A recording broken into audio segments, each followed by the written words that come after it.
All right, I mean, the CBO score is going to, once again, set the benchmark for this, but I can't delay any longer. Play the sound of what Trump said last night to an audience of apparently blue-collar people, and they applauded this line. I want you to hear it.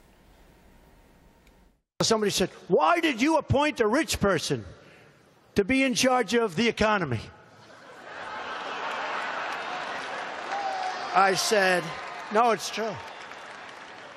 And Wilbur's a very rich person in charge of commerce. I love all people, rich or poor. But in those particular positions, I just don't want a poor person."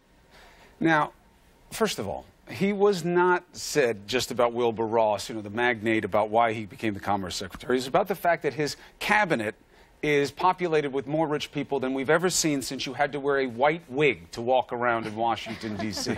We've never seen a group of people like this that have come in so uniformly wealthy after he said he was going to go after Wall Street and that he was going to drain the swamp.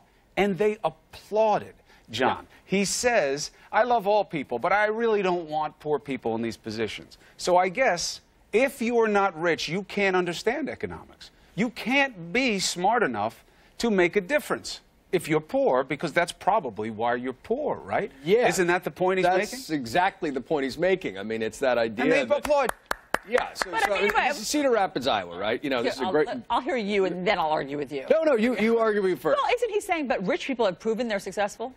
Yeah, and I think it's the opposite. It's not like, oh, you bad poor people. It's, oh, you accomplished rich people. It is setting a standard of what produces success. Right, and I got to tell you, I had a pretty successful pop. He never had two nickels to rub together. Right. Well, to Donald Trump, you are successful. He could have helped plenty in government when he was young. But look, it wasn't just about commerce. That's an escape. Saying Wilbur Ross, who do you want running the economy? Someone who can't make money or someone who knows how to make money? That's what he's saying. But that's not what it is. He only has wealthy people around him, and he clearly said, right, John, and he made a distinction of competency here. Okay. Absolutely, and his conservative populist base applauds that. Not only in the context of an Arita in Cedar Rapids. Look, he is restoring the idea that wealth equals virtue. He's also saying in a way that resonates to some people commonsensically that, you know, if a wealthy person has been economically successful, they'll have more insight. Now, the ultimate insult to the vast majority of Americans at time of growing wealth and equality doesn't really seem to resonate, right? This isn't something you see on a poster of Abraham Lincoln. You know, I only want rich people. You know, this is not the kind of presidential rhetoric we've grown up with. But the fact that it's resonating with his base is, I think, what's troubling. Not only because it probably doesn't represent where they are,